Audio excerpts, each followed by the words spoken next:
When we think about mapping cities, we tend to think about roads and streets and buildings and the settlement narrative that led to their creation. Or you might think about the bold vision of an urban designer. But there's other ways to think about mapping cities and how they got to be made. Today I want to show you a new kind of map. This is not a geographic map. This is a map of the relationships between people in my hometown of Baltimore, Maryland. And what you can see here is that each dot represents a person, each line represents a relationship between those people, and each color represents a community within the network. Now, I'm here on the green side, down on the far right, where the geeks are, right? And TEDx also is down on the far right. Now, on the very far side of the other side of the network, you tend to have primarily African American and Latino folks who are really concerned about somewhat different things than the geeks are. But just to give some sense, the green part of the network we call Smalltimore, for those of us that inhabit it, because it seems as though we're living in a very small town. We see the same people over and over again. But that's because we're not really exploring the full depth and breadth of the city. On the other end of the network, you have folks who are interested in things like hip-hop music, and they even identify with living in the DC, Maryland, Virginia area over, say, the Baltimore city designation proper. But in the middle, you see that there's something that connects the two communities together, and that's sports. We have the Baltimore Orioles, the Baltimore Ravens football team, Michael Phelps, the Olympian, Under Armour, you may have heard of, is a Baltimore company, and that community of sports acts as the only bridge between these two ends of the network. Let's take a look at San Francisco. You see something a little bit different happening in San Francisco. On the one hand, you do have kind of the media, politics, and news lobe that tends to exist in Baltimore and other cities, but you also have this very predominant group of geeks and techies that are sort of taking over the top half of the network.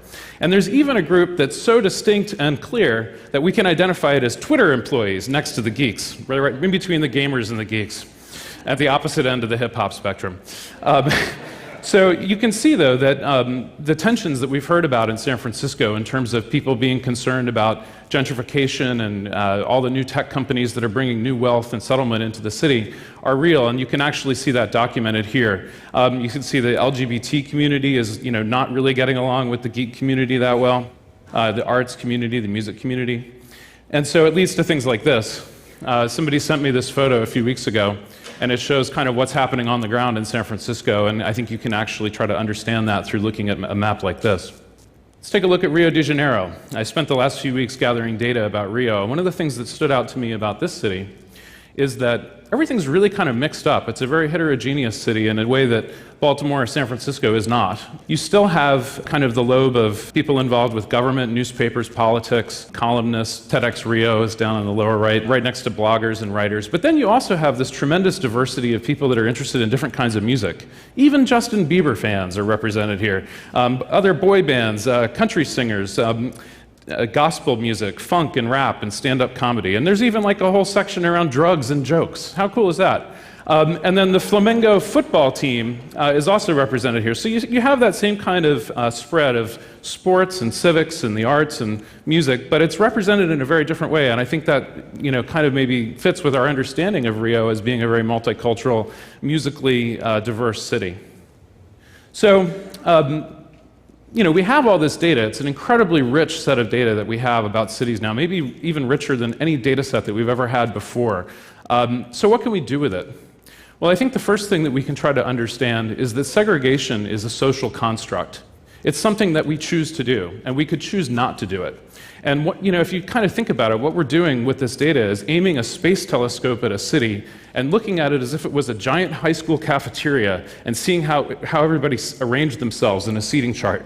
Well, maybe it's time to kind of shake up the seating chart a little bit.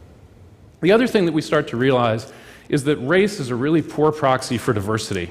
We've got people represented from all different types of races across the entire map here that, in fact, don't really, only looking at race doesn't really contribute to our development of diversity. So if we're trying to use diversity as a way to tackle some of our more intractable problems, we need to start to think about diversity in a new way. And lastly, we have the ability to create interventions to start to reshape our cities in a new way. And I believe that if we have that capability, we may even bear some responsibility to do so. So what is a city? I think some might say that it's a geographical area or a collection of streets and buildings. But I believe that a city is the sum of the relationships of the people that live there. And I believe that if we can start to document those relationships in a real way, then maybe we have a real shot at creating this kind of cities that we'd like to have. Thank you.